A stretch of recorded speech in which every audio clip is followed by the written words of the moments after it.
El oscuro entramado de la parapolítica en Colombia quedó expuesto con nuevos detalles, revelando una alianza siniestra entre paramilitares, políticos y empresarios que buscaba tomar el poder a toda costa, con consecuencias devastadoras para comunidades indígenas como la embera. Investigaciones recientes, basadas en declaraciones de jefes paramilitares desmovilizados y documentos de la Fiscalía General de la Nación, confirman que el asesinato del líder indígena Quimi Pernía en 2001 fue solo la punta del iceberg de un proyecto político y militar que se extendió por todo el país. El llamado Pacto de Rolito, sellado en julio de 2001 en la vereda Santa Fe de Rolito, Tierra Alta, Córdoba, fue el epicentro de esta conspiración. La reunión, convocada por el entonces gobernador de Córdoba, Jesús María López Gómez, contó con la asistencia de más de 60 políticos y funcionarios de Córdoba, Sucre, Bolívar y Magdalena, así como de los principales jefes paramilitares de la época, Salvatore Mancuso, Diego Fernando Murillo Domberna, Eduard Cobos Téllez, Diego Vecino y Rodrigo Tobar Pupo Jorge 40. Según los informes de la Fiscalía, los asistentes ya eran colaboradores de los paramilitares o buscaban activamente incorporarse a su proyecto político. Mancuso, incluso, preparó un documento que proponía una alianza estratégica entre dirigentes políticos y jefes paramilitares para consolidar una plataforma electoral a nivel nacional. El acuerdo, en esencia, ofrecía acceso a cargos de elección popular a cambio de la expansión del dominio de las autodefensas en el territorio. Pero la ambición iba más allá.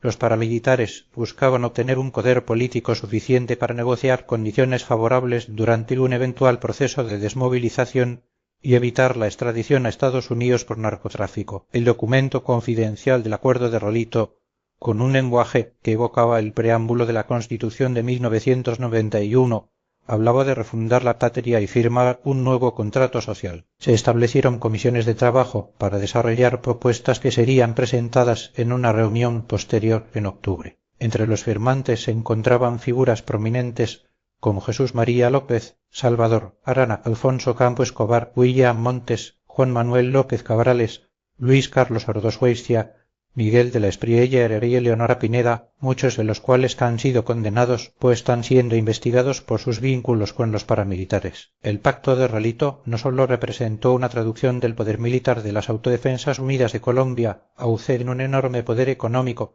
sino que también les permitió infiltrarse en las instancias del poder público a nivel regional y nacional. Los paramilitares aseguraban votos a cambio de porciones del presupuesto municipal y departamental, mientras que la clase política proveía recursos para financiar sus actividades. Esta dinámica de corrupción y violencia coaccionó a poblaciones enteras y manipuló los resultados de los comicios. La confesión de Salvatore Mancuso en 2008, donde admitió que las AUC decidían los candidatos a las diferentes corporaciones públicas en Córdoba desde el año 2000, es un testimonio escalofriante de la magnitud de la influencia paramilitar. El llamado Pacto de Granada, que impuso la elección anticipada de los alcaldes de Tierra Alta, es un ejemplo concreto de cómo operaba este sistema de control político. La trayectoria política de Eleonora Pineda ilustra cómo el paramilitarismo podía catapultar a figuras desconocidas al poder. Pineda pasó de ser una concejal de Tierra Alta con apenas 748 votos en 2001 a obtener alrededor de 80.000 votos en el departamento al año siguiente,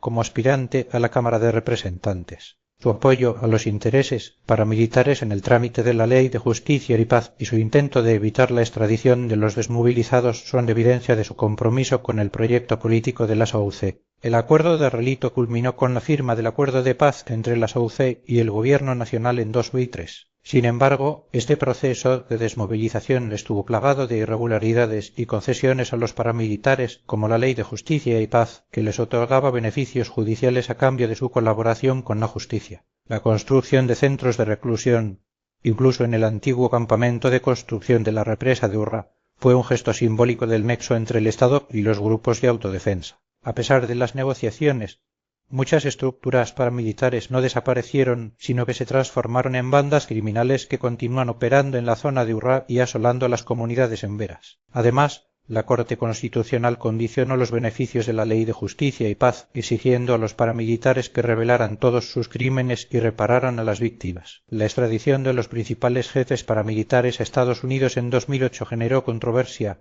ya que se temía que la justicia estadounidense se limitara a juzgarlos por narcotráfico, dejando en la impunidad los crímenes de lesa humanidad cometidos en Colombia. La cooperación judicial entre Colombia y Estados Unidos fue limitada y la mayoría de los jefes paramilitares extraditados se retiraron del proceso judicial en el marco de la Ley de Justicia y Paz. El paramilitarismo no solo tuvo consecuencias políticas, sino también sociales y económicas. El desplazamiento forzado de más de 30.000 habitantes de Tierra Alta, las 22 masacres cometidas en Córdoba y el asesinato de líderes indígenas como Quimi Pernía son solo algunas de las tragedias que dejó a su paso. La concentración de la tierra se exacerbó y los paramilitares y sus aliados se apropiaron de tierras de campesinos y pescadores, aprovechando el aumento del valor de las tierras tras el llenado de la represa de Urra. La funcionaria del Ministerio de Medio Ambiente encargada del licenciamiento ambiental de la represa de Urra reconoció que el ministerio era supremamente técnico y que no tenía conciencia del proceso paramilitar que se estaba desarrollando en la región. La Defensoría del Pueblo también admitió que no había tenido en cuenta el contexto de violencia y disputa territorial en la zona. La comunidad embera, que se oponía a la construcción de la represa, fue especialmente afectada por la violencia paramilitar.